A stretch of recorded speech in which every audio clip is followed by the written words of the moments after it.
Hey guys, this is an exciting video for me because it's a new project announcement. And even though I've got lots of stuff on my list to do, these just don't seem to come around often enough.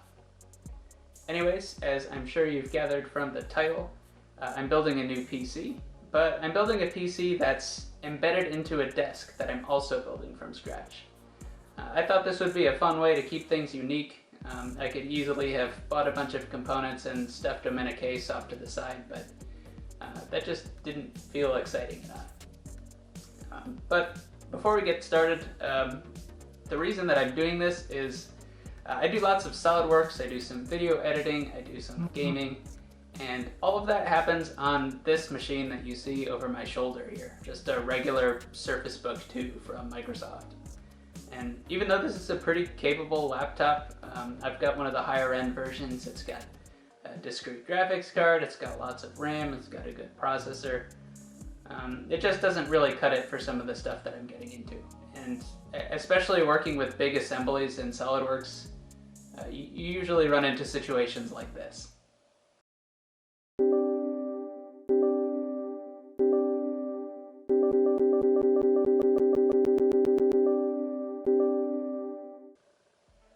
So let's talk about the hardware that I chose for this build.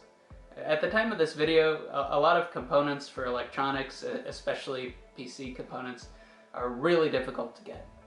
And that's one of the reasons the timeline for this project got stretched out.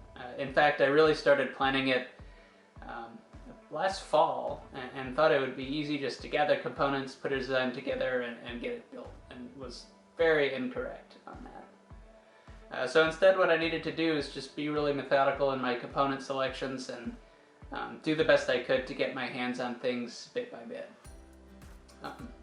So for GPU, I've got an RTX 3090 FTW3 from EVGA. This really is overkill. I would have preferred a 3080, but the demands for those are high enough that even though it was still really difficult to get my hands on the 3090, it at least was possible. So that's what I went with. The extra video RAM is going to be helpful for SolidWorks and for video editing, even if it is overkill, so looking forward to getting that in there. Next, for the CPU, I've got a Ryzen 9 5900X from AMD. This was a little bit easier to get, so I didn't have to spring for a 5950X, even though I'm not really sure that would have made it easier anyways. This is my first AMD machine. Previous stuff that I've built has all been Intel, so I'm excited to see what that's all about. For the motherboard, I've got a Crosshair 8 Dark Hero from ASUS. This, believe it or not, was also hard to find. The component shortage has kind of taken its toll everywhere. So what I ended up doing was, I saw it pop in stock at Micro Center. The nearest Micro Center is about 2 hours away from me. And I kind of dropped everything and drove up to get the last one they had some random weekday. But that worked out. This motherboard's a good choice for me because there was a CAD model available online that I could use for reference. Really important because I'm doing CAD for everything in this build to get everything laid out the way that I want to, and having that model just available was really helpful. Also, the dark uniform theme without really any bright accents or anything goes pretty well with the aesthetic that I'm looking for. And then finally, it doesn't have a fan cooling the chipset, so I think that'll help keep the noise down for this build. On the topic of cooling, I am doing a custom loop on this build. I've got a lot of hardware for that, mostly from EK. I've got a water block for the 3090 from them, and I also have a mono block for the motherboard and CPU. This is also going to cool some of the voltage regulators on the motherboard. Even though they probably don't need it, it's a pretty cool look and it fits nicely.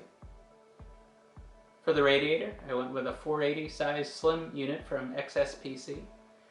The reason I went with this is I really needed the slim form factor for this desk. The radiator is going to be mounted directly to the floor of the desk with the fans on top of it, but there still needs to be some clearance for the fans to breathe between the top of the fans and the glass top. And of all of the slim radiators, the XSPC, in addition to being a lot slimmer than some of the competitors, has a lot better cooling results as well in some independent testing that I came across. For fans, I have some Cooler Master MF120s. These have a really cool Halo style RGB layout to them. And they look pretty nice from both the front and the back, which is cool for my build because I'm going to have a row of exhaust fans and a row of intake fans, and it'd be nice if they're at least kind of symmetrical looking. They might not have the best airflow compared to some competitors, but they look really neat, and honestly, if you're going to put a PC inside a desk, aesthetics is a major focus of that. So I'm hoping I at least achieve good performance while having some really cool aesthetics.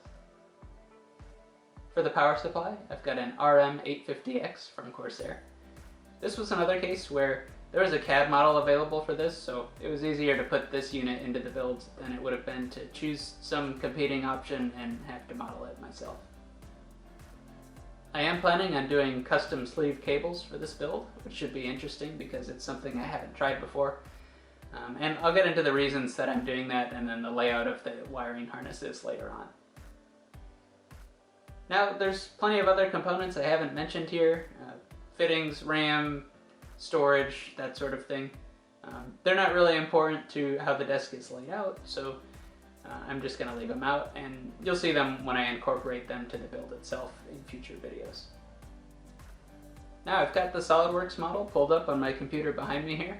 Hopefully the Surface Book can manage to manipulate it around for a bit so that I can give you a tour of the design and the features. I'll start with the general layout of the design. You'll notice that the primary feature of this desk is the 24-inch by 60-inch flat acrylic floor. And that was driven mostly by manufacturability. I originally thought maybe I'd have a design where the sides have some deep pockets for components, and then the center section has a cutout for my knees, but finding the equipment to bend a floor plate into that shape or making the floor out of a bunch of pieces of some other material all stitched together would have been more trouble than it was worth. So the flat floor really seemed like the best option. Of course, it is a danger that the desk might end up too thick and either hit my knees or have the desk top being too high, but I've tried to mitigate that by really making everything as thin as possible. It's driven by the height of the tallest component here, which is this power supply, but the whole desk from bottom to top, not including the legs of course, is only about 4 inches thick and change, so I think that'll be pretty reasonable. Next we've got the frame elements here. These are walnut, which I think will be really nice from an aesthetic perspective. And then, like with the floor, I've used manufacturability to drive some of the design features here as well. They've got mitered corners with a couple of grooves to fit the floor panel and also an inset for the glass panel that's going to be on top. Those are meant to be cut fairly easily with either a table saw or a routing table. There are a couple of features that need to be machined here. There's some cutouts for the I/O panels on the back, the power supply, the motherboard, the GPU. On the front, there's also going to be some cutouts for the front panels. I've got this VR panel over here that I'll talk about later, and then the main panel over here. But in general, those are the only things on the frame that really need CNC machining besides the floor plate. So trying to keep complicated tool use to a minimum. Next we've got the legs. These are prefabricated. I got them online from DIY Hairpin Legs. At some point I'll show them in person. They look really nice. But essentially they're just square tube steel stock welded together with a protective finish on top. And they've got this nice mounting flange with holes for fasteners and things. They're not quite going right into the frame elements here. Let me see if I can hide one of these legs. Yeah, so I've got this bolt is going into a threaded insert that's got really coarse threads on it to engage with hardwood, and then leaves you with essentially a machine screw fastener on the inside. So this I think will make it really easy to add or remove the legs when I'm doing assembly, or if I ever need to transport the desk, like if I move. While we're at the bottom of the desk here, you can see these dust filters. They're magnetic dust filters, but they've got like an adhesive magnetic strip around the perimeter that I'm going to stick to the bottom of the acrylic floor so that I can pretty easily slap these dust filters on or pull them off to clean them out. And this way all the air intakes for the desk are protected by these filters so that I don't have a bunch of dust running around inside. Back up top, let's start to take a look at some component placement. You can see I've got the motherboard right in the center in the back here. This plate here is just a thin piece of either acrylic or fiberglass or something that I'm going to inset into the frame just to be a nice, essentially cutout for the I/O plate. And I've got the same thing going on over here where the power supply is mounted, and then over here where the GPU is mounted. The GPU and the power supply plates both actually attach to their respective components with some screws. On the power supply side, it's just the screws that would typically attach the power supply to the back panel of a case. And on the GPU side, it's some screws that engage with the GPU's usual I/O plate. While we're on the topic of the GPU, so having it off to the side over here, of course, means that I need a riser cable. It is really hard to find riser cables that support PCI Express Gen 4. I've got a 50 centimeter unit from LinkUp that I have in hand that I'm pretty excited to test. Hopefully that ends up working out well. But you can see I've got it kind of looped over the motherboard here. It passes underneath the GPU and then it loops back and plugs in. I've already tested this on my mock-up. It fits pretty nicely, so fingers crossed that that one ends up working great. Over on the other side of the motherboard is the RM850X power supply. You can see that I've mocked up my wiring harnesses here, which I really needed to do because making the custom wiring harnesses, it's important that I get the lengths right for all of the conductors before I cut and then crimp and then sleeve these. And the length actually is the primary reason that I'm doing the custom wiring harnesses for this. You can see coming off the motherboard here, it makes a 90-degree bend and then a 90-degree bend again to go into the power supply. And the problem with that are these leads on the outside of the harness are way longer than the leads on the inside of the harness by like 15 or 20%, maybe even more. And if I don't make these custom, I'm going to have to get a cable that's longer than I need it to be, and then it'll make weird kinks when I try to bend it because of the shorter cables on one side. So instead I've mocked up all these wires in CAD. I've measured the lengths of all of the conductors. I'm going to cut and then crimp each wire one by one at exactly the length it needs to be so that when I bend it and stick it in the frame, it'll be exactly the right layout.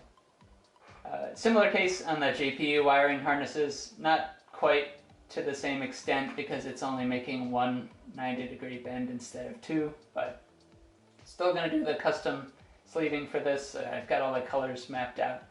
Should be pretty cool. Next you can see the tubes for the custom loop water cooling equipment. These are 10mm inside diameter tubes. I kind of wish I'd gone for larger diameter. I think it would have looked cooler, but the smaller ones will be a little bit easier to bend and they take up a bit less space inside the case. I do have lots of complex bends here to try to get nice concentric and parallel runs of these tubes. So I've got a solution for bending these that I think will help with some guides that you'll see in a later video. Next, I didn't talk about this in my little hardware overview, but the reservoir here is a 360 size flat reservoir from EK. It's got the pump built into one end of it, which is nice. And then it's mounted up on these standoffs so that it's the same height as the rest of the tubing runs. The flat style reservoir will make it a little bit more difficult to fill the loop and get the air bubbles out and then drain it if I ever need to drain it, but it's going to look cool. It fits nicely in the desk, and it should work out fine.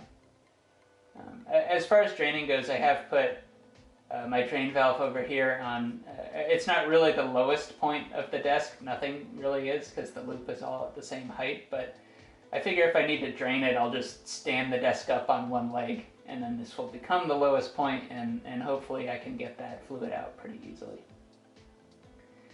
The radiator's over here as well. It's just bolted to the floor, and then it's got all the fans on top of it. And then I've got a couple of little extensions that are on these fittings here so that it gets the loop to the right height relative to all the rest of the components. You can kind of see what I talked about earlier regarding how important it was to have a slim radiator. I really need the distance between the tops of the fans here and then the bottom of the glass plate, which is not shown, to be as big as I can for airflow reasons. And coming from an aeronautics background, it hurts quite a bit to think about choking the airflow and ruining the effectiveness of the fans. So a slim radiator, I think, will do a pretty good job of that, keeping things open enough that I don't have airflow issues. And back on the other side, you can see the symmetrical layout with the 4 intake fans. This is where I mentioned earlier that it's nice to have fans that have lighting effects that look pretty good from either the top side or the bottom side. So hopefully I get a nice symmetrical looking layout here. I am planning for these to be intakes and for these on the radiator to be exhausts, mostly so that I'm not pulling warm air that's already passed through the radiator into the internal cavity of the desk. There is still stuff inside the desk that needs passive airflow cooling, like the RAM and the chipsets on the motherboard, and I'd rather have those have cool air being pulled in just through the main intake fans rather than warm air being pulled in through the radiators. And I think the effect that the ambient inside air just being a little bit warmer from these components being cooled isn't going to have a huge impact on the temperature that I achieve in the loop.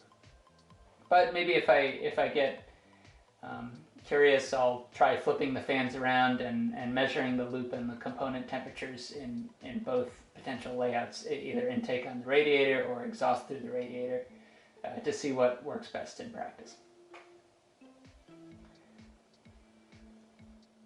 Moving on to the front panel here, so on the left I've got what I call the VR panel. I have 2 USB 3.0 ports that go back to just the header on the motherboard, and then I've got this HDMI plug that runs back and it snakes through and it goes through this little grommet and then it plugs into the back side of the GPU. And as you've probably gathered, the purpose of this panel is so that I can plug in my VR headset to the front of the desk instead of having to run wires around. I've got it's an Oculus Rift and the cables are really shorter than they need to be, so having this panel on the front is going to be pretty helpful. On the other side, I've got the main front panel. I have 2 sets of just USB 2.0 front panel connectors here. Those also go back to the little sockets on the motherboard. And then I've got the USB-C Super Speed, or whatever they're called nowadays, connector as well.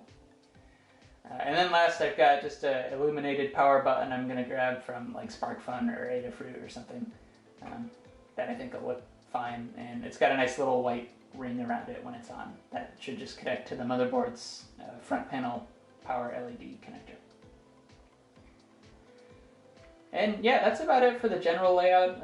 I did start doing wiring runs for the front panel connectors, and you can see them snaked around here. The reason they're snaked in particular ways is so that the lengths of the cables match the lengths in real life, so I don't have to bunch up and then zip tie extra cable.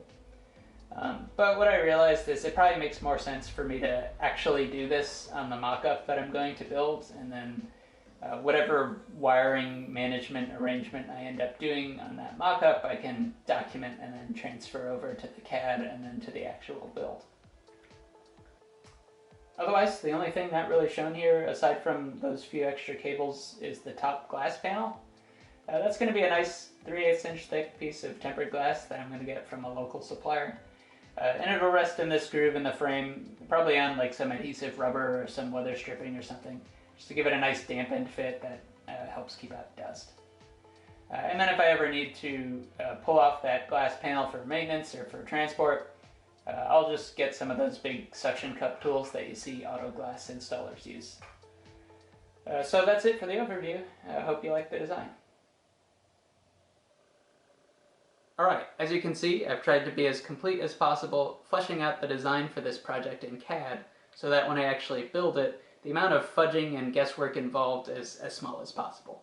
So we'll see if that works out. As far as next steps go, the first thing I'm going to do is build a mock-up of the floor of the desk, just with some wood and a paper template on top. This is going to be helpful for letting me get the components laid out and dry fit. I'm also going to use it to bend the tubes and then lay out all of my wiring harnesses. From there, I'll machine the acrylic floor plate, I'll source and cut the walnut frame pieces, and then I'll do some final assembly, where mostly I'm just moving things over from the mock-up to the real deal. And with that process, I'm hoping things will go pretty smoothly. Now, videos for this project are going to be intermixed with my usual channel content, including F-35B stuff. So if that's the main reason you've been watching my channel so far, first of all, thanks for your patience, thanks for checking out this new project, and I've got plenty of exciting content on that front coming soon.